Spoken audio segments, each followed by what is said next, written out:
The Mommy Collective Mommy Dinner Plug series in Chicago is back on March 11th. It's a curated, intimate night, a real dinner with moms and women who are building, working, creating, and trying to do it all without losing themselves in the process. You'll walk in, get settled, and actually have an easy way to meet people. No awkward networking. No shouting over a crowded bar. No pretending you're fine when you're running on fumes. Just good conversation, good food, and the kind of connections that don't feel transactional. Seats are limited on purpose because the room matters. Grab your seat and head to themommycollective.com/events. Welcome to the Mommy Collective. I'm Paulina Rowe, radio host, TV contributor, writer, and mom of one. This is where ambitious moms come to keep their identity intact while navigating motherhood. Here we talk about the real stuff: career, money, relationships, identity, and everything that gets messy in between. You won't find sugarcoating or cliches. What you will find are unfiltered conversations, real resources, and proof that you don't have to lose yourself to be a good mom. The Mommy Collective is here to remind you can be ambitious, you can take up space, and you can thrive in motherhood and in everything else that makes you, you. Before we get into the episode, make sure you're following the Mommy Collective on Facebook, TikTok, and Instagram, and share this podcast with a mommy in your life who needs a little inspiration or just a reminder that she's killing it. Also, don't forget to sign up for our newsletter and leave us a review so we can keep showing up and reach every ambitious mom out there doing big things. Let's get into it. Mommy Collective, we are here, Paulina Rowe, another episode, and today I have a very special guest joining me. I have Kellie Koziel joining me, mom and wife to 4 girls. How are you today? I'm good. How are you? I'm good. I'm excited to chat with you. We've been trying to get this in the books for a minute, and I'm so grateful that you found the time for me. I think your episode today is going to be one hell of an episode. I do think a lot of moms are going to relate to you, and I think I'm truly, first of all, very grateful and honored that you're here to chat with me, our community as well. Motherhood is no similar path for anybody. It's a lot of ups and downs, and I definitely want to talk to you because I feel like, in my perspective, from what I've seen getting to know you, is I think you're one of the strongest moms that I know. And I mean that. Thank you so much. I appreciate that so much. Sometimes seriously. I think about you sometimes. It sounds so creepy. But I'll go to bed and I'm just like, I hope Kellie's getting rest tonight. I really do. I swear to, on God, I swear I've thought that before. I really hope she's having a good night tonight. I know.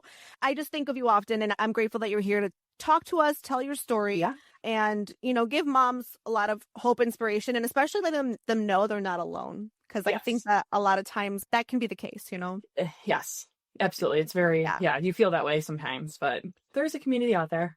Absolutely. So I want to dive into you, if you don't mind, giving us a little background about yourself, your family, career-wise, even before kids. I would love to know all about Kellie. Okay. Obviously, I'm Kellie, and I'm married to my husband, Scott. We were high school sweethearts, and we've been married for 8 years now, and we have 4 daughters. My oldest daughter is Brinley, and she's 7. And then my middle daughter is Vivian, and she's 5. And then we have our twin daughters, McKenna and Sienna, and they're 2.5. We have kids right away, kind of. Brinley was, she was born the same month we celebrated our first year anniversary of marriage. Nice. And we always wanted that. I always wanted, my whole thing, I want to be a mom, so bad. I was like, I just want to be a mom. And me and Scott have been together for literally forever. We actually got married on our 9-year anniversary of dating. Oh. So, yeah. So we had the girls, and I previously, prior to having kids, I was a hairstylist. My husband works construction. Once the girls were born, I became a stay-at-home mom. I watched kids out of my house. Sometimes in between, when Brinley was born and Vivian was born and the twins were born, I in the neighborhood, I'll watch kids, whatever. But I'm basically at home. So right now, even with McKenna and everything, I have a daycare on Tuesdays and Thursdays at home. But then primarily stay-at-home mom. And I don't know. We just wanted to get married, build a family, and the typical as what you planned for life. And absolutely. So Kellie, you share a lot of your family and your story on social, and I love that. I truly do, because I feel again, you don't know you never know who you're speaking to, right? Or totally. Who is resonating. Who's going to see it, or right, who this reaches. And I think, and I've actually met you, well, it's our first time really meeting, but I've known you for a minute, and especially because of a friend that we have that's our mutual friend, Sam, and she talked about you to me, and I was like, I have to get her on the podcast. I love her too. Yeah, no, she's the best. I got to go see her. I'm like, these split ends are really bad. But that's another story. She mentioned you a lot, and we talked about you, and I would love for you to share your story about your motherhood journey, because it's something that you even said offline that you never think it happens to you until, you know, it does, or you're in it. And your experience on a certain day even completely switched your motherhood experience and what you are going through with your family. I would love for you to open up to us and really share as much as you're comfortable with, because again, I feel like it could really help a lot of families, moms listening. Okay. Yeah, no, absolutely. So, I mean, we'll get into it. Basically, like I said, my oldest daughter's 7 now, so I had her in 2018. Then my middle daughter was born in 2020. I always wanted 3 kids. My husband he always said 3 too, but then after we had 2, there were 2 under 2. He kind of was like, we could be like, you know, done. We could be done, blah, blah, whatever. But then I was like, no, I don't feel complete. So we went for number 3, and I got pregnant right away. And it was funny though, because I was like, even with my pregnancies, all of them were like completely normal and all that. I never even had like morning sickness or anything. But when I got pregnant with the twins, I was so sick. Like, so sick. Like, I felt like I was dying. It was on my deathbed. I was like, oh my God, like, how did I get away the last 2 pregnancies feeling 100% healthy and like fantastic? I was so sick. And my like OB is like our family OB. Like my sister used him and everyone. So like we have like a really close relationship. And I'll never forget the day when I went, go for that first ultrasound, and they check to make sure everything's okay. I'll never forget. It was like a really snowy and rainy day. And my husband works construction, so he's usually off the week of Christmas and New Year's. And it was his first day back to work after the 2-week break. It was January 12th, I'll never forget. And my mom came in, whose house we're at today, and to watch Brinley and Vivian. And my dad drove her in or whatever, because they live up north and we live in the southern suburbs. And my mom was like, just drive Kellie to the appointment, because my OB is like 40 minutes away and the weather was like really crappy. Okay. So I'm like, yeah, can you just take me? He's like, I'll wait in the car or whatever. So I go in, and like, again, typical appointment. My doctor comes in. He's like, I was just in actually before for like my yearly or whatever. And he was asking about kids. And I was like, I don't know. Like, Scott wants to be done, but like, I don't feel complete. So when he walked in the room, he's like, why are you back? I was like, I'm back. I'm pregnant. And we were like laughing about it. And he's like, how are you feeling? Blah, blah, whatever. And I'm like, I'm so sick. And he made a joke, and he's like, you better hope it's not double or multiples. And I was like, oh, please, like, give me a break. Because my sister has twins. And I was like, no, there's no, like, it was never even a thought in my head. Like, I don't know. I didn't even think about it. Right. Well, he's like, I'll catch back up with you in like 20 minutes. Cause you get the blood work and all this stuff, whatever. Well, sure enough, I go for the ultrasound, and like, they did the whole ultrasound. It was like 30 minutes. And like at the last, I swear to God, like 5 minutes, we were finishing up, and I'll never forget. I was like looking at the curtain next to me, because I knew we were done. And the ultrasound tech goes, 1 second. And so it didn't even process me. I'm like, what? And she's like, she looks at me and she's like, do you have multiples in your family? And I was like, why? It didn't even like click. Thinking back, I should have known where she was going. And I was like, why? And I guess like when she was like finishing up, we found another sack. And then she's like, well, you're having twins. And I was like, what? Whoa. I was like shaking. Like, I have videos. I took my phone out and I started like recording things. And the camera is just like this the whole time, because I was freaking out to it. And I was like, is this normal? Or am I taking this well? And she's like, no, you're actually taking it really well. I'm like, am I? Because thinking back, she said I was taking it great. I'm like, do I like call my husband? Like, what do I do? So I did call him, like laying on the table, and I call him. And again, he does construction, and he was like, it was raining and snowing that day.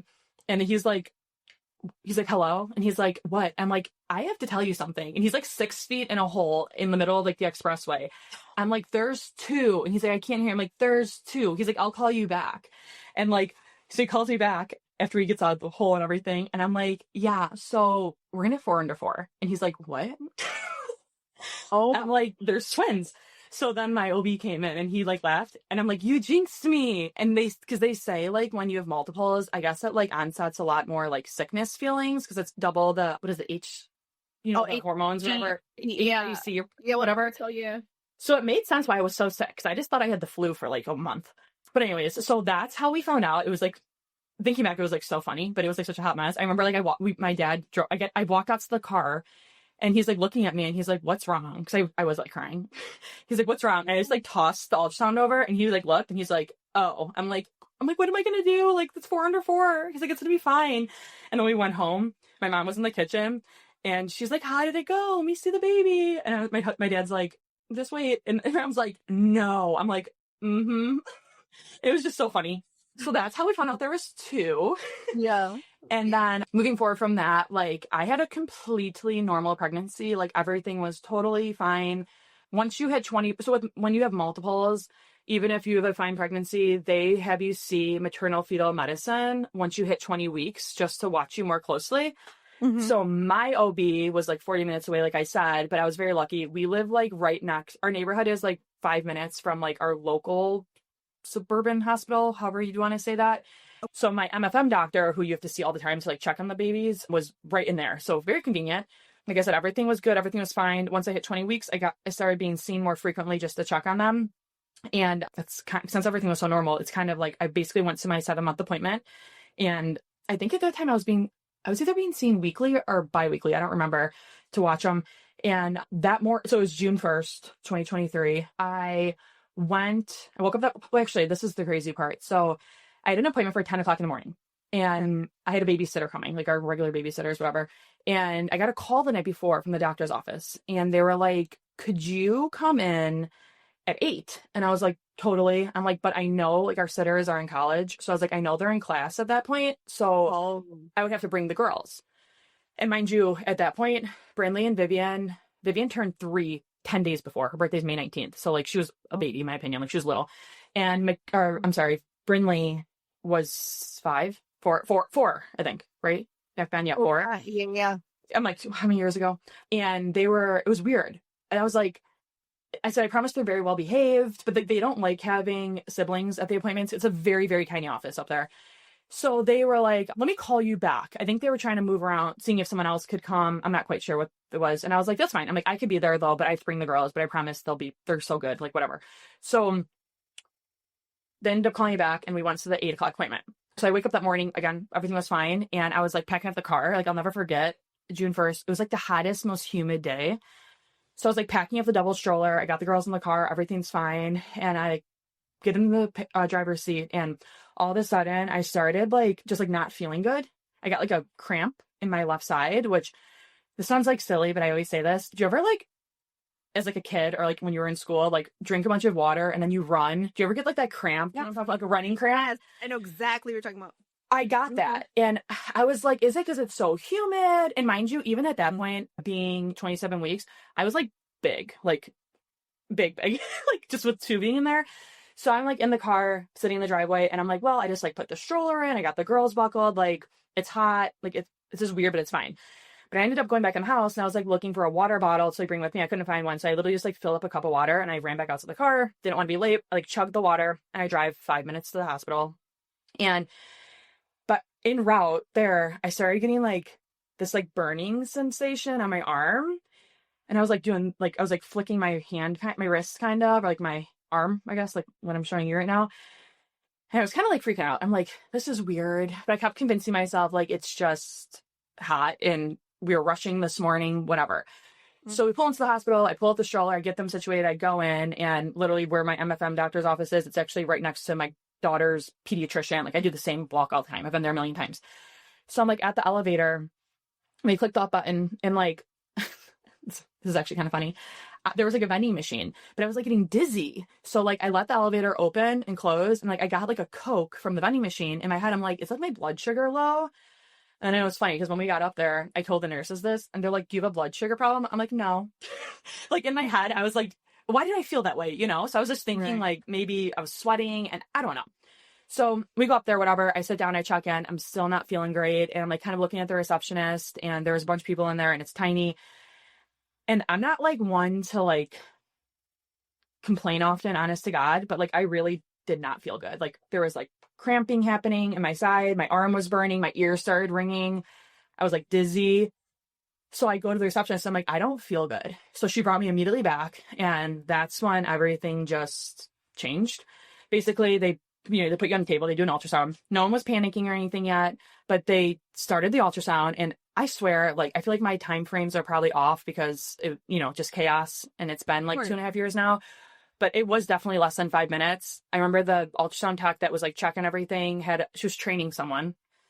I feel so bad for whoever that girl was because she like witnessed. It was so quick. She just like looked at me and she's like, "Where's your husband?" And I mean, it's Thursday. It was a Thursday. It's Thursday morning at this 8:15. Scott's at work. So I'm like, "Why?" And she's like, "Hold on one second." And she goes and gets the doctor and they come in with a wheelchair. And I'm like, "What's going on?" And then they're like, "We need to contact your OB," which he actually just did an overnight shift. He was delivering babies all night at the hospital because I deliver at the hospital. And I later found out like he literally had just walked in the door from like his night shift and he was pouring his cup of coffee when he got paged. And I'm very thankful because I've heard from like friends, sometimes you'll just get like a random doctor ever. He literally like jumped back in his car and drove right back to the hospital when he knew what was going on. Wow. Basically what they said was I was having a placenta abruption and hemorrhaging. And I had a volleyball size hematoma behind baby A, which that part of my body that I said was cramping really bad, that's where she was. And it busted. So I was like internally bleeding. And then basically when you like look it up, it's like the placenta is falling off. And I'm not like a doctor. So like this is how I've been explained to it. And I know I'm kind of like going to butcher it. No. But the placenta basically is like falling off of the wall. But then there was a hematoma too that like abrupted. And I was like internally bleeding. And that's why I was having all of that. Everything that was happening. So after that, shit just hit the fan. I'm calling my husband. He was an hour north. He was up here where I'm right now visiting my mom today. He was an hour north. Everyone's at work. I mean, my parents are retired, but they also are an hour and a half away. My sister is a teacher in the suburb next to us. And I was just calling everyone. And everyone's like, no, like, because they didn't want to scare me. I was scared already. But they were like, first they're saying you're delivering right now. Then they're like, when I started panicking, they're like, well, we're going to monitor you when doctor gets here and when your doctor gets here, blah, blah. So I'm like calling everyone. And my husband's even like, there's just it's 27 weeks. You know what I mean? Like they're going to do something else. We're not delivering. Well, finally, I'll never forget, like I'm in the elevator and like the nurse like ripped the phone out of my hand and was like, your wife's delivering right now. And that's when I knew like they were trying to like protect me from panicking. But like everyone was like, well, what are we doing? Like, are we right? It just blew up. So basically my appointment was at 8:15 a.m. and the twins were born at 9:22 a.m. If that just makes like that's. Whoa. My husband missed the entire C-section. He was stuck on traffic on 294. It was horrible because I was like, I had to sign things and like they wanted to put me to sleep because I had a C-section, obviously, it was emergency or crash C-section. My other daughters are obviously like 3 and 4 at the time. They were just screaming bloody murder. Like, mommy, so they're cutting the whole time. Yeah, they were like cutting my clothes off and they're like screaming bloody murder. They had every single person at the hospital. They had HR down there. There was like 60 people in everywhere. And I'm like, what am I doing? Thank God, like I said, my sister's a teacher and it was actually the last day of school. She left and she got there, but they didn't allow her to be in the OR with me. Plus my other girls. So I'm like trying to decide, like, I'm like, no, I don't need you. Go with Brinley and Vivian. Like, what the hell is happening? My brother-in-law's a nurse at Christ. He came. I don't even know what happened.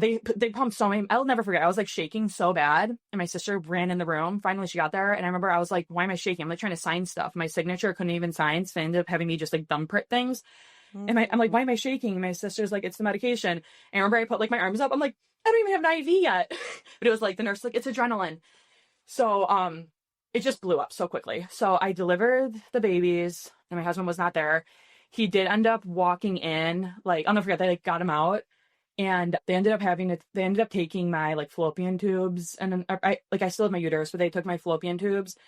And I just remember like him walking in and it was so quiet. He's like, you know, when you have a baby, the baby's supposed to cry. They were so tiny. They were like 1 pound, 15 ounces. I think Sienna was 1 pound, 15 ounces and McKenna was like 1 pound, 4 ounces. And I'm probably off on the ounces, but neither of them were like 2 actual pounds.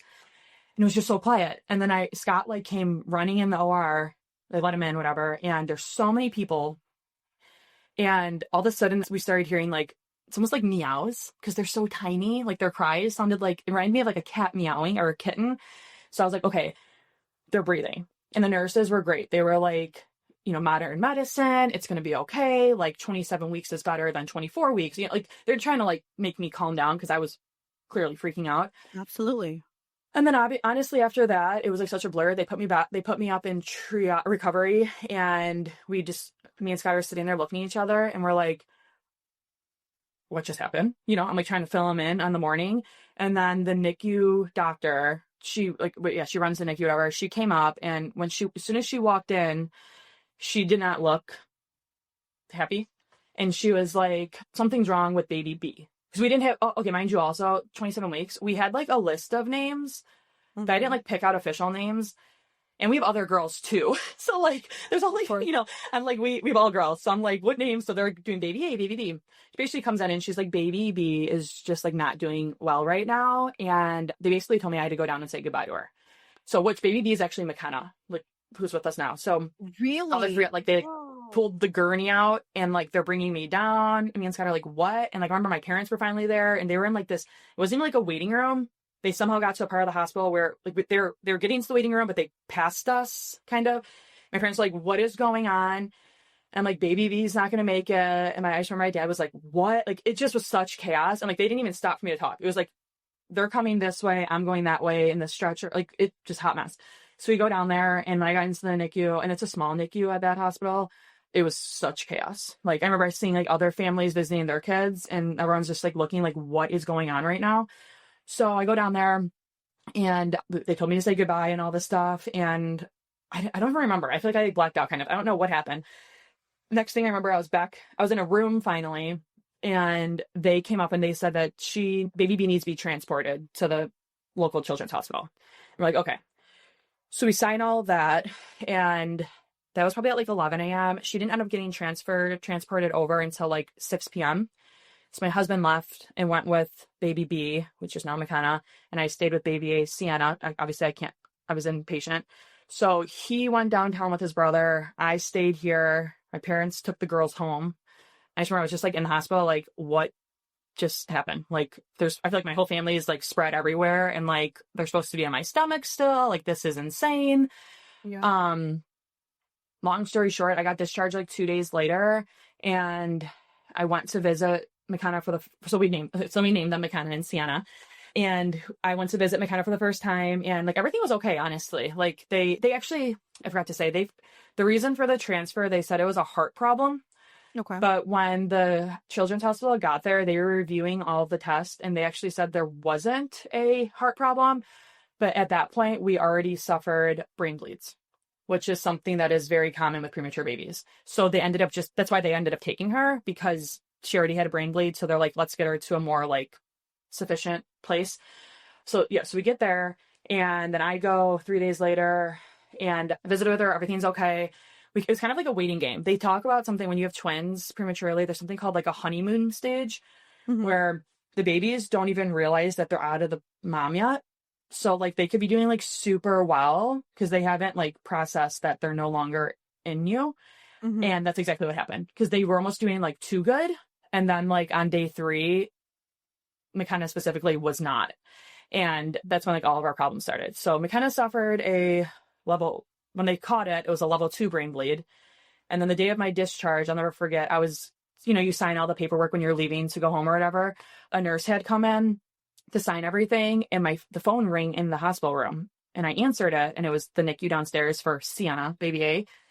And they were telling me that now she has a bilateral level 2 brain bleed. And I remember like the nurse walked in and she was like reading I started crying, and she just like walked back out, because like I was like, this is not happening. They're like, you need to come down, and we know you're getting discharged, but like before you leave, come down. So I'm like, okay. So we do all of that, and like I said, everything was kind of a blur, but that's kind of how this like all started. At the end of the day, because there's just like so much information, McKenna ended up suffering with bilateral level 4 brain bleeds, and that's the worst you can have. Sienna had level 2 brain bleeds, and then they did go to level 4. Sienna ended up passing away on day 6 of life. She was doing like great. They actually called over to the children's hospital to come get her as well. And it was the same exact transport team that came. And I'll never forget, I was pumping in like the little family room down there by the NICU. And they came in, it was all the same people. And like, like that look people give you, kind of like, they just like looked like sorrow kind of. And I was like, what? And they're like, we need to talk. And I was like, okay, what's up? And they were like, we'll take her. But they said, I'll never forget, they said, and it sounds like very blunt, but I actually respected it because I just needed to know what is actually going on. Basically, the main doctor on the transport team said, we don't know if she's going to make it there. She's probably going to like die in the sky. I'll never forget that, like die in the sky. And he's like, and we will perform CPR. We'll do all the things like to get her there, but she's so fragile. She's so little. So we talked obviously for more than just that. It was like 40 minutes. And then me and Scott were talking, and at that point, we ended up making the decision to just put her on comfort care at the hospital, the suburban hospital where I delivered. And, so at that, basically they give us time with her, they give you time. And then when you are ready, they basically extubate. But she also, I think I had mentioned to you before, I forgot to say, she developed neck where her intestines perforated. That was the big reason why they were transferring her. I forgot to mention that on here. That was what called that for that other hospital to come get her. And that's why they said they didn't know if she was going to make it because of the neck and the intestines. So we made the decision. We did what we had to do. But that specific day was the day that we found out that McKenna needed her first brain surgery. So like, it was just like the worst situation because we're like, oh, Sienna's passing away. We need to go to a meeting an hour and a half away into the city to discuss brain surgery for like such a fragile child, which they didn't even know if they can perform it yet because she was so petite still. So like me and Scott always say, like, do we feel like I have guilt of like not spending enough time with Sienna, but then I like had to go sign paperwork for brain surgery and then McKenna wasn't doing well. Like you're just pulled and tugged in so many different directions. And like, I don't think there's a right way to do it. No, it was just so much. It's the only word I can think, so much. So we did the comfort care. She ended up passing away. We literally, like, I'll never forget. So like when you leave a hospital without a baby, they give you like a basket. And we were like kind of close with the security guard at the hospital at that point. So we didn't talk, but like he saw us so frequently just that 1 week. And I'll never forget, like we were coming up the elevator and it was so busy in the lobby. And I'm like, Scott's wheeling me on the wheelchair. And like, I was holding the basket and like the security guard like looked at me and you can tell like, he probably was wondering like what was up because we were there so much and my family was there so much. But like the look you get when you're like walking out with like that basket, like everyone in the hospital knows what that basket is. And it sucked. Like it's, I'm right. I'm like strong, but Scott wheeled me through the lobby and then he went to go get the car and I was sitting in like the double door area because it was like so hot and I like busted out crying and I was like, how is this happening? Like, I don't like, it's, how does this happen? You just think like it's never going to happen to you. Yeah. And I'm like, okay, my daughter just passed away. My other one needs brain surgery. I have literal babies at home. I'm sorry, in my opinion, they're 3 and 4. They're babies. It was just like a hot mess. So that's how this all began. And since that day, McKenna has had 5 brain surgeries. She is diagnosed now with spastic quadriplegic dystonic cerebral palsy, which means that like her chest area and like her neck is like low tone, which means she doesn't have like muscle, like it's just very low. Like she's droopy and all this, but then her 4 extremities, like her legs and her arms are high tone. So like they are stiff as a board. And then she also has the diagnosis of she's blind and she's deaf. We know that she hears something though, because like her sisters are crazy and like, that's like she laughs when they're like running around the house. So we don't know. We think she may hear tones. Okay. We don't know if she hears like all of our words, but we know she hears something, like I said, but we think it's like tones. Like she loves when the girls are like pounding their feet or like running around. And then she has the diagnosis of hydrocephalus. So now she has a VP shunt. We went through multiple shunts and reservoirs in hopes that it would like clear up the brain bleed. It doesn't clear up the brain bleed, but like release the pressure. But unfortunately, her body just never adapted to any of it. So we had to make the decision to do the VP shunt, which it's basically like a little machine. I don't know how to explain. Like in her head, you can like see a bump on her head, and there's a tube that goes from the little thing in her head behind her ear all the way into her belly, and it. Like her body doesn't process cerebral fluid like our body does. They say like a healthy adult at least is supposed to process 1 soda can a day of cerebral fluid. With McKenna's brain damage and swallowing and everything, her body just can't do it. So that tube releases it into like her belly basically because her brain can't do it herself. So like we have to watch that all the time. So she has that diagnosis as well. And then with all the damage that she's had, she also has brainstem damage. So like in her notes, it says like severe narrowing. Her brainstem is also damaged, which your brainstem controls your entire body. So she has a very severe feeding intolerance. She's on 24/7 feeds all day long just to get like the volume. Cause we have a nutritionist that comes to the house and like she's a G-tube. Sorry, I meant to say that. But since she vomits so frequently, it's so difficult to get the feeds in and we have to just do them so slow. And then she vomits. And so it just takes forever. So she eats all day and all night, unfortunately. And it's just very uncomfortable for her because like the vomiting and it's a lot. We ended up McKenna spent 7 months in the children's hospital. We got discharged and we kind of did have like a off situation with discharge. She didn't have like we knew she had cerebral palsy when she was discharged, but we didn't know the extent of it. Okay. I had a feeling, but no one was saying anything. But we got discharged with like, you're supposed to go home with a child like this, like nursing and like equipment. We had discharged with like no nursing, no medical equipment besides her G-tube pump. So like the first 10 months of her being home was really hard.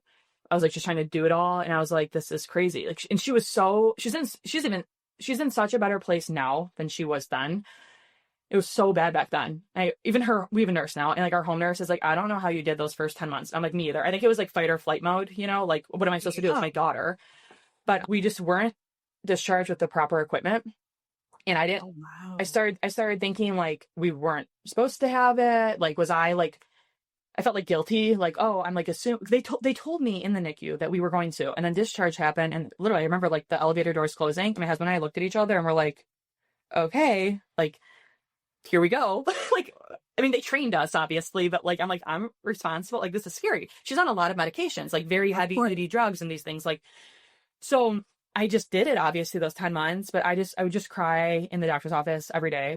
We still to this day have doctor's appointments, at least weekly now, multiple. But back then we had them multiple a day. So they finally got me connected with the correct resources. And like, she's on a waiver program now for like severely disabled children, which that's how we have nursing now. We finally have at home the proper equipment. We have oxygen, we have a pulse ox, we have a suction machine, we have a CPT vest that like shakes her up to get her secretions out, which helps with the vomiting, all the things. Like we joke, we literally say all the time, how did we survive those first 10 months? Like, and we actually didn't end up getting the medical equipment until March of last year. It was over a year. When nursing started, they actually didn't even feel comfortable starting with us because we didn't have the proper equipment. And obviously that's like a liability. So that was very helpful. But yeah, so that's like the story in regards to like, the birth and everything. Pregnancy was totally normal. It just happens. And that's like the crazy part. Like we were talking before we got on, like, if you asked me 3 years ago if this could ever be me, no way. Like, and I think that's normal. Like no mother would ever assume that. We had the most normal life, and not saying that this is not normal. This is just our new normal. But we had the most normal life, and now my life is just, it's literally McKenna, which is fine. Like I love her to death. That's something I want to say too. Like obviously as moms, we all love our kids the same. When you have like a child that has like such high needs, it's like a different kind of love. Like me and Scott always joke and we always say like McKenna is our forever baby because she's never going to like, be able to like take care of herself or anything, but no one thinks it's going to happen to them. And like I said to you before we got on, June 1st, 2023, I woke up that morning, I was taking my kids to the splash pad an hour later. It was supposed to be a 20-minute ultrasound. Our life, in our family's lives, we're very thankful to have a good support system and friends as well. But it was a light switch and it forever, ever changed. Now my like stay-at-home mom life is we have OT, PT, speech, vision, hearing, nutrition, developmental therapy. All of them come at least once a week. Some of them come 2 times a week. Doctor's appointments weekly, if not daily. Zoom meetings. It's so crazy. Like Scott and I were talking the other night and I was like, what did I used to do with my time? Like, honestly, I was like, what did I do all day? Like, Bryn and Viv were so little. I'm like, what did we do? He's like, you went on play dates, you did this and that. Because that's the thing too. Just like packing her up to go do something. We do not like not take her places. That was the one thing that we told each other. We're never going to like do that. I keep her home because it's not fair to my other kids either. This has affected them a lot. But now that she's getting like bigger, I am seeing, after me speaking to other parents, they were like, well, just wait till she gets older. And I was like, no. I'm seeing it now. She's still she has with the feeding intolerance, she's diagnosed with like malnourished, failure to thrive, which we've gotten it under control at this point, but she just like vomits so much. So everyone like warned me, like other moms living similar lives. They were like, it's great that you take her out so much, but like, don't be upset the day that you start realizing like this is so much work. And we are getting to that point. Like I remember 2 weeks ago, we always go out to dinner like once a week or whatever, and once or twice a week. And she was just having a bad day and we were all ready to go. And I'm like sitting on the stairs and I look at Scott and I'm like, just go pick up tacos down the street. I'm like, this is not worth it. Like, so I'm starting to see what people have like warned me about with like this lifestyle. And it's not that it's a bad thing. It's not, but no, just a lot. And like you said, everyone's motherhood journey is different. And I never would have ever thought like this was in my cards, but now here I am today. And again, I even think about like my family, like my parents are the best support system. My husband's parents are the best support system.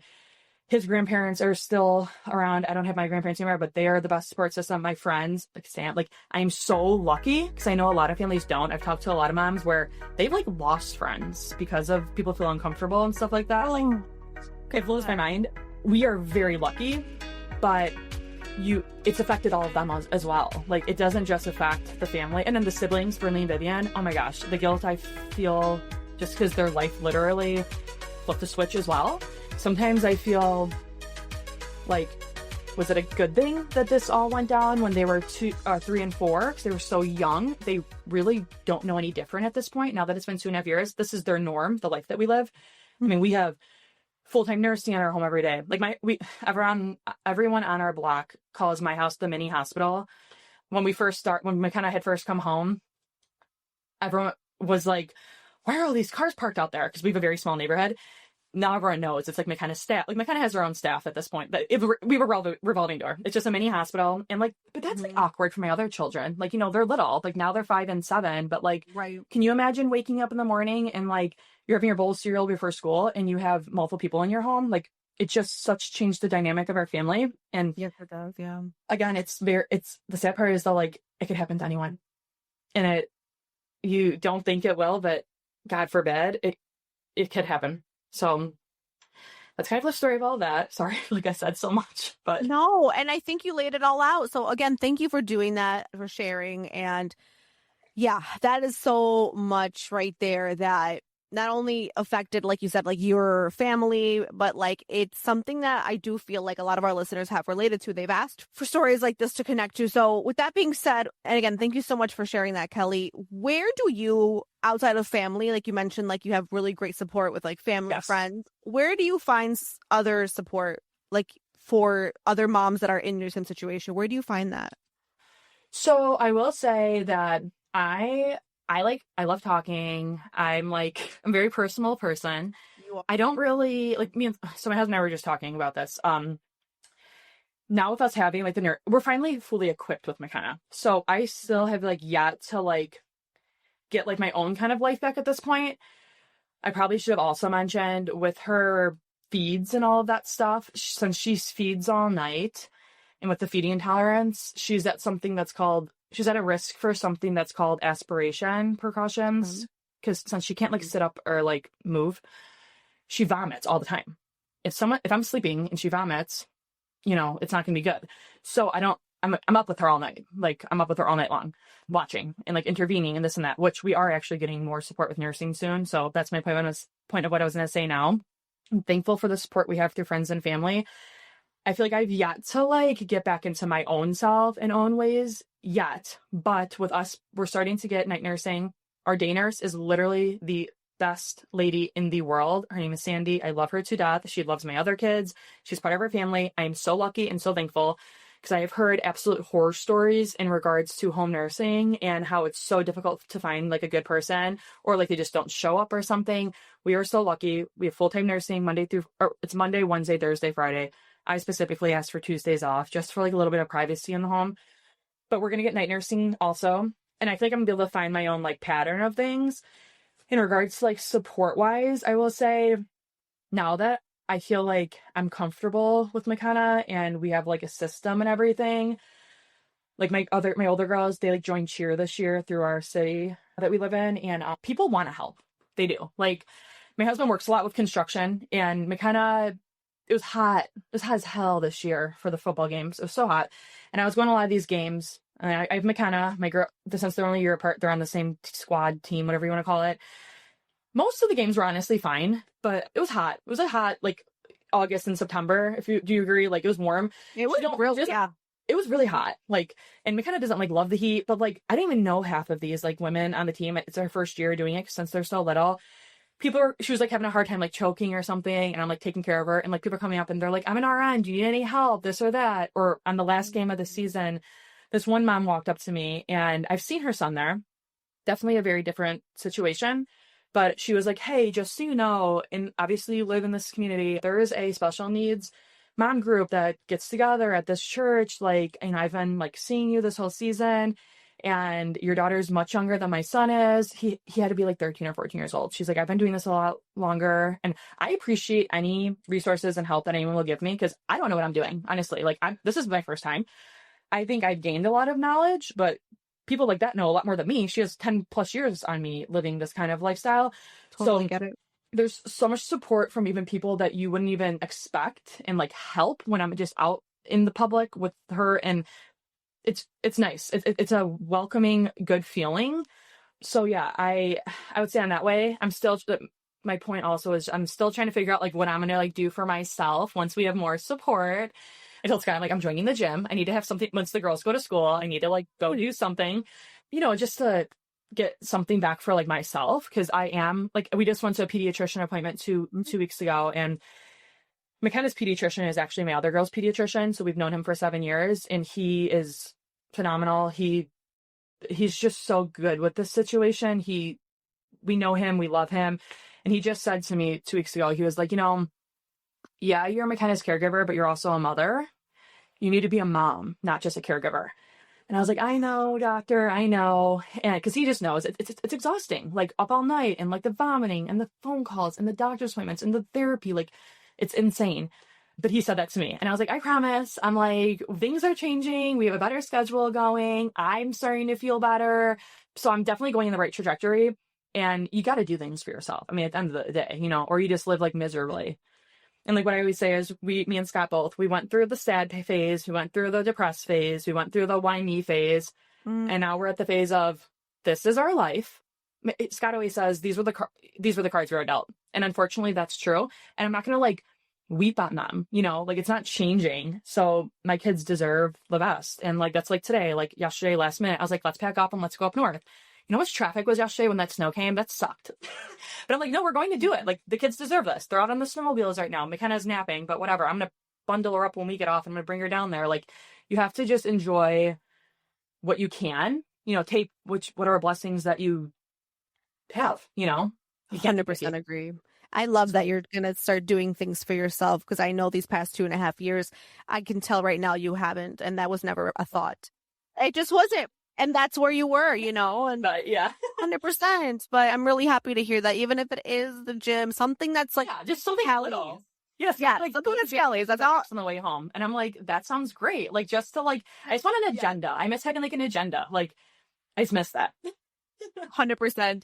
When people are like, and this can be family, friends, strangers, right? Like you mentioned, like people, the other moms from cheer, really for anybody, but people could say things like, I can't imagine, right? Which I think is okay. Like, I'm sure you hear that a lot. I'm sure there's many other things that you hear or have heard. What do you wish that people would say or even do in these situations or in these moments when they're talking with you? Okay. Me and Scott talk about this all the time. Everyone means well, 100%. And I'm like I told you before we got on here, I'm like very blunt at this point, again, just because we felt all the feelings, sad, depressed, why, blah, blah. So I'm almost okay with how people say that, because it is an uncomfortable situation. It is. Like, it is. And I can't blame someone for not knowing what to say. Because I just said 5 minutes ago, I don't even know what I'm doing. Like, I'm like literally Anna learning Rodney daily is the with owner and McKenna, founder of Chicago Family Doulas and Birth I talk and about Baby this all the time. Like, I'm at my mom's University. house Chicago right now, Family and Doulas provides trusted she has expert difficult support time all day through long. pregnancy, birth, These are my own and parents. I'm like, postpartum. They offer we're so in-person close. and virtual classes, birth doulas, and and even like my parents postpartum like, what doulas. do we do? They Like, provide they don't live-in say, newborn like, care as something. well as daytime and overnight newborn care and support. Families feel cared for and are never alone on their journey. Birth and Baby University offers fully online her for a evidence-based reason, classes or like that prepare we were the you parents for your for childbirth, her, like with all baby these care, struggles, this and that, breastfeeding, like, and beyond, all and at your own pace. Feel confident, it supported, and bothers me empowered sometimes, every 'cause step I of don't the think way. any parent- Trusted no by one wants thousands their of child to families. be Connect with them in today pain at or hello suffer, at right? Like, I don't like chicagofamilydoulas.com that and get the statement, expert support but I you also deserve. can't get Pinch mad is a at, concierge like, med someone for spa that saying brings that, treatments 'cause like they don't know Botox, either. chemical peels, and Yeah, I feel like I'm microneedling repeating straight to myself, your but door because I self-care don't should get work it. I around used to your get upset life, about it. not the Basically, other that's way what I'm around. saying. It used to Their upset me, and I would board-certified roll, nurse and I was like, practitioners that's so deliver annoying. medical-grade Especially, results, like, minus the older med spa people, waiting room. Book they'll be solo like, or well, with there's a friends, reason they for call this. that a It's pinch like, party. Whether they it's always go just you into that or a whole basis of all crew, that, but, like, it's they expert don't care mean delivered it. I your way. genuinely don't Visit think that they bookpinch.com mean it. now. I guess Red that's not Barrel true. has Like, they always do been a mean place it, where but they just families don't know what come to say, but together, they and mean that well by tradition it. continues under the care of I brothers guess, Luis if and anything else Carlos they could say Vasquez. is, like, more Once so a ask, beloved like, how are neighborhood you landmark, doing? the Like, as the restaurant was parent, brought whether back it's to mother life or when the father, brothers it doesn't just purchased have to and be me. If restored Scott it in has her out or something, 2017, you ask that. determined to preserve its But legacy for the I will community. say there is a lot Drawing of from their parents own that journey, I've starting out spoken in to where it does Chicago with really humble upset them, beginnings and I and building get a it, but I successful feel like construction you company, also they need to just poured the understand same this is, like, dedication kind of into like a creating a sticky- restaurant not that sticky, feels like a like weird home. situation. It's Today, uncomfortable. Red Barrel People offers don't a wanna warm, upset you, so they're family-oriented just trying to be atmosphere, kind, serving a honestly. menu that blends But they Italian, American, and probably could say Mexican something flavors different, while but I giving wouldn't even know neighbors what a to say, place to honestly. celebrate, Like, you know, connect, and you make know, lasting right? Like, memories. Be and sure so to it check doesn't them make me out mad in the any Archer longer. Heights neighborhood. So the only suggestion I could be would be Vacation with just ask Melissa if they is need your help, full-service or travel how are they agency doing? 'Cause they're specializing probably in the caregiver, all-inclusive you know? resorts Yes. and But I just destination don't give my events. feelings hurt They anymore, 'cause create it's just not worth seamless, it. stress-free That makes you vacations sad, for and why do I need families, to be sad? couples, I'm a- and groups, That's handling silly. every No, detail so you I can simply completely relate to enjoy. that, and I Vacation understand, with yes, Melissa in that also regard offers of, like, education I- programs yeah, and career like, you even said, you're opportunities like, I'm in the not travel going industry, to helping be- others turn their not gonna passion for dwell on travel that, right? into And a I Yeah, rewarding dwell on career. something So else, whether but you're all- ready to book your you can dream tell getaway by or person's start your demeanor journey when as they a speak travel to you. There's professional, obviously they're here when to someone help says every something step like of the the typical way. statement Visit of, like, Vacation with "Oh, you're made for Melissa.com this," or or blah, blah, find on whatever. Instagram You at could Vacation with tell Melissa genuine LLC. people or like ignorant people. Obviously, every situation is different. 9 times out of 10, it's a good person just being genuine, and they don't know what to say. They are sympathizing. They feel bad. And I'm not going to make them feel worse. You know what I mean? Like, they took, you know, so, because then there's the other side where you go places and people just like stare and it's awkward. And I don't care. I'm an adult, but like my other 2 kids are like, why are they staring? Which, again, my other 2 kids, they had to grow up way too soon. Honestly, it makes me upset. But they are so mature and they are so good, especially my oldest, Brindley. She has McKenna's back. Like, there's no tomorrow. Like, she will go to bat for that little girl. Oh. Like, she's like said things, and I'm like, I'm the adult. We're at like the store or something, or at a restaurant specifically, and I'll be like, Brindley, shh. And she's like, oh no, why are they? I'm like, and she's 7. But then my husband's like, Kelly, no, let her. I'm like, you're right. I But love her. Oh my McKenna is her girl. She is her girl. McKenna is the biggest hype team between her siblings. Oh, she's so loved. So I wanted to kind of talk about McKenna and especially like Yes. her personality. What does Joy look like now in your home, right? Like what lights her up? And I kind of want to talk about your connection and relationship with her too. Okay. So with her being blind and deaf, it is hard to like figure out like, or it was hard to figure out like what she enjoys. She just loves like when we're in a room with like people and like everyone's talking, like she'll be laying there and laying in her chair. And like once, if there's like she loves chaos. I'm just gonna leave it at that. She loves chaos. When there is chaos, she's like, ah, and she's smiling, gummy smile, and she's so excited. Her feet are kicking. She like found her feet and like she will kick. It's so funny. We're always like, where are you going? Because she's like, you could tell like on her face, she has the biggest smile on her, like her tongue's sticking out, like she's like focusing and like she's just kicking. But it's like whenever there's like chaos going on, she's like in the best mood. Also making sure that she's healthy, because I'm not gonna lie, we went through it last year before we had the medical equipment. Oh my God, this poor girl. She had RSV, pneumonia, influenza A, just obviously the colds, upper respiratory. Like Oh, no. At one point she had RSV and pneumonia at the same time. It was insane for 9 months straight. Like I was like, what are we doing? This is insanity at this point. It was wild. We've been healthy since September, which is literally amazing. So we all really feel, even all of her therapists, like we're finally able to like grow. She's able to grow kind of like before she was just so constantly sick. It was just setback after setback. And also when she gets sick, she's immune compromised. It's not good. So we've seen a lot of growth, and like we've kind of learned her little twerks. Like she loves the song "The Wheels on the Bus." She loves when the girls stomp their feet. She loves when our dog barks, and our dog's obnoxious and barks all the time. If you like, oh, it's so funny. If you like drop something, that's why I always say she definitely hears tones. If you drop something, she will literally belly laugh. And she never laughed up until like 8 months ago, and she started belly laughing. It's like the thud.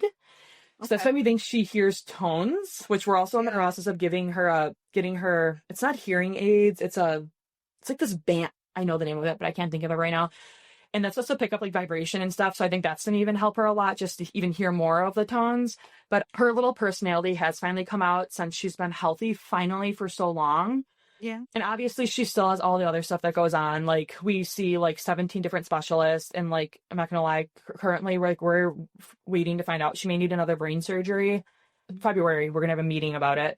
But it's just been so nice to see her healthy since September. Like she's never had this stretch. I didn't say this either, but she's also with, have you ever heard of like palliative care? So it's like so we started palliative care through our hospital, as well as at home palliative care. That's been like a huge win too. They do a lot of services also. Like we have music therapy that comes, and like they come and sing with a guitar, and she like loves it. It's the cutest and funniest thing ever. She loves it. So yeah, we've gotten the equipment, we've gotten the resources, we've gotten the correct doctors, we've switched to a lot of doctors. And that's something I kind of want to say this. Like anyone who listens that has like a child with special needs or whatever the circumstance may be, me and Scott were like so scared and hesitant when she had first come home from the hospital about like kind of like pushing back in regards to like medically, I guess you can say, like doctors. Okay. It's a very different situation when you have a complex child. We've switched doctors. We've switched an entire children's hospital at this point. And it was terrifying because I was like, oh my God, am I allowed to do this? Am I going to get in trouble? It was a lot of work, and it was scary, and it was a lot. But like as a parent, you know your kid best. Yeah. Doctors are doctors, and they're great for certain reasons. And again, like I said, McKenna may need brain surgery. She still has a neurologist. She still has a neurosurgeon. She still has 15 other specialists. And there's a reason for them. I call them. But as parents with children like this, or have these disabilities, us as moms know them better at the end of the day. And it's okay to have the confidence of what you feel because we live with them. And we know their quirks, and we know when something doesn't look right, and we know if something's wrong. When you go to the doctor, yes, they want the best benefit for the child, but they also they went to school, for this, right? Like it's textbook. These complex kids aren't textbook. So I feel like it's a lot for a parent with a child like this, because you don't want to do the wrong thing, because that's what I was worried about. When we switched 17 different specialists to a completely different hospital, now we're using multiple different hospitals with different specialists, because I'm just looking for like the best and who like we work well with. We're actually I have an evaluation with a hospital in like Boston that I'm trying to get her into just to see, because she is very, very complex and like particular with everything that's going on. Like there's a lot more than just like the diagnoses that I stated. But when she learned the quirks and all the things, you as a mom, I just feel you do know your child best. Like, and it's okay to ask questions. That was our number one thing. We always just said, okay, you're saying this, but I need an explanation. Because like she was supposed to get readmitted last April. And I was sobbing. It was a Zoom meeting at like 7:00 in the morning. And I called my husband, and he's like, no, she's not. And I was like, I don't know what to do. I was on the Zoom meeting for 3 hours, and he's like, she's not going back in. So then we ended up having a meeting the next day with my husband, and like we just straight up asked. I'm not being rude. I'm just straight up asking, like, well, can you almost have to convince me what we're going back in for. Like, why do you want her back in hospital? We lived in the hospital for 7 months. Now what? They didn't really have anything to say. And that's why like we end up switching her. But you're allowed to do that as a parent. And as scary as it is, you know them best.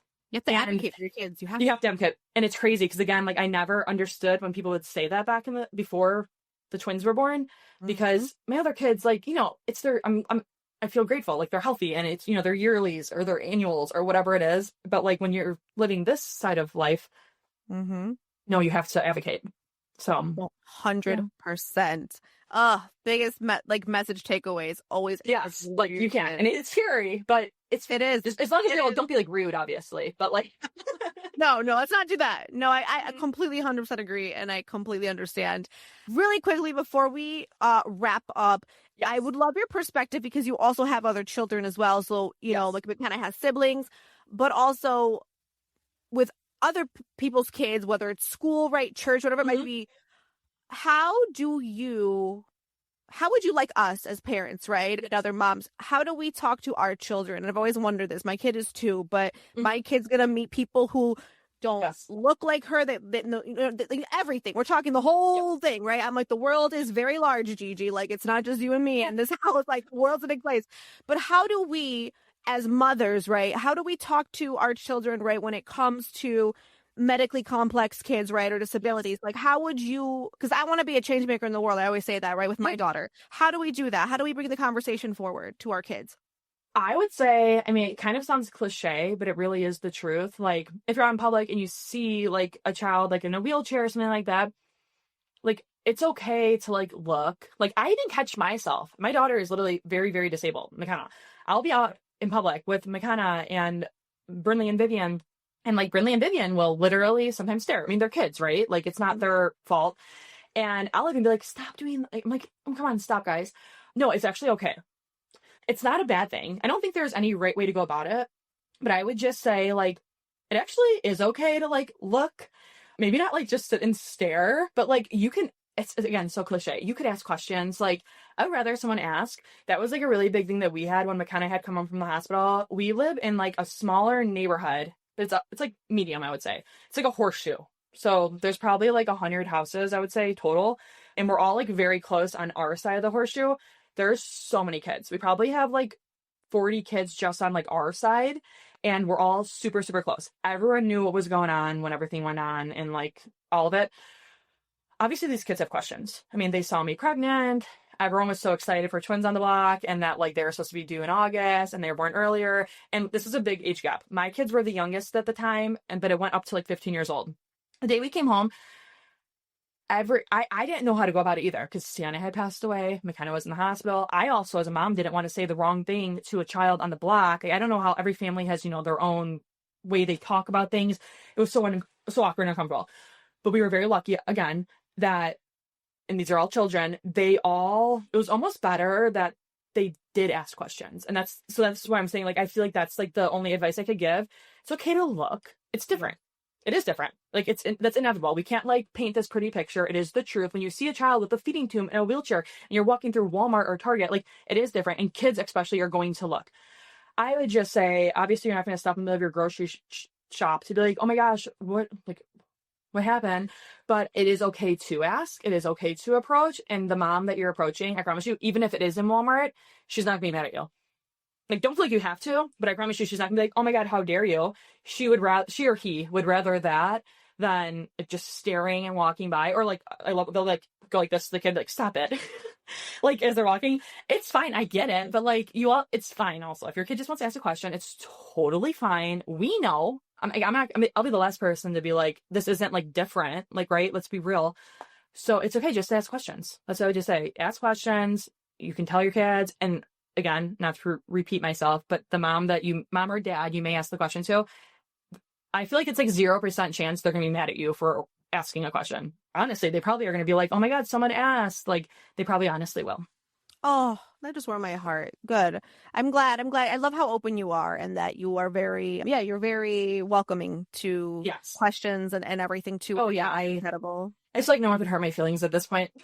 I know, like that one meme, like, you think you can hurt my feelings? Like, literally. I just said that to my husband the other day. I'm like, at this point, like, lay it on me. It's fine. Oh my gosh. Kellie, you're an angel. Thank you so much for coming on the show today. Yes. Thank you for sharing your story about beautiful McKenna and for sharing your journey too on social. It's where I kind of like follow and everything. Yeah. So I appreciate you so much. If any other moms, if you're okay with it, want to reach out to ever talk, connect, ask questions, totally. Where can they do that? I love that. No, I just actually found a mom that with McKenna's condition, well, any child that is so complex, none of them are the same, let's be real. But with McKenna having like the spastic quad CP and then the blind and the deaf, everything, I've yet to meet a mom that has a child similar. And I actually, Sam actually sent me a link to it was like a news broadcast. I don't know, like a family got interviewed in Texas and Sam sent it to me. And this little boy, almost the exact same age, 2.5, blind, like I don't want to speak on it, like so similar to McKenna. And Sam was like, message the news station. And I'm like, they're not going to see it. Like, this is silly. I messaged and they gave me her Instagram handle. And then she added me on Facebook and we've been like texting. And like, that's the first parent that I have personally met that like similar enough. Like, cause I will say that too, because we have so many like therapists and doctors and all that. We have gotten so many resources. Like the amount of like companies, like our hearing therapists put McKenna on a nationwide database for blind and deaf. That was in September. I have not heard anything back. Like people want to help, but like to find someone that's like similar, you know, like I've talked to so many moms that have disabled children, but to have someone on the same like level of it or the same diagnosis as, you can't have the same conversations. So if I could ever talk to a mom that's living similarly, like the mom I just got connected with, that is obviously it's not identical, but it's so close. We both were like, oh my God. She even said, and she, it was like an interview, you know, like on a news station or whatever. She was like, no one's reached out that is blind and deaf and cerebral palsy. I'm like, oh my God, same, like literally same. And now we're like talking.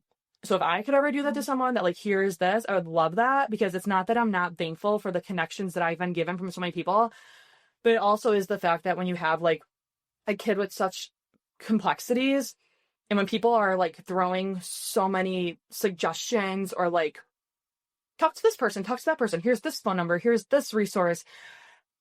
At least personally for myself, I just always feel bad if I'm going to reach out to you and then we start talking, but like, if we're not like, I don't want to say if we're not the same, it doesn't matter. But we obviously also as moms have so much going on, especially when you have like a disabled child. Yeah. Oh yeah. You don't want to like, it's not wasting time or anything, but it's just like, it's so hard to find someone similar. So if anyone ever heard this story or something and they have a blind, even if it's just blind and deaf child that doesn't have cerebral palsy, that's a huge diagnosis alone. I would love to speak to someone like that, because it's just such a small community that you don't just find, you know? So I'd be open to it. I'm not as active on Instagram as I would like to be with posts. I do my stories, I feel like you always see, but I don't like post as much as I used to. I'm very, very active on Facebook always, but I am on Instagram, and you're more than welcome to share the handles. Beautiful. Okay. I'm going to drop them in the show notes. So awesome. Thank you. Kellie, thank you so much for being here with us today. We appreciate you.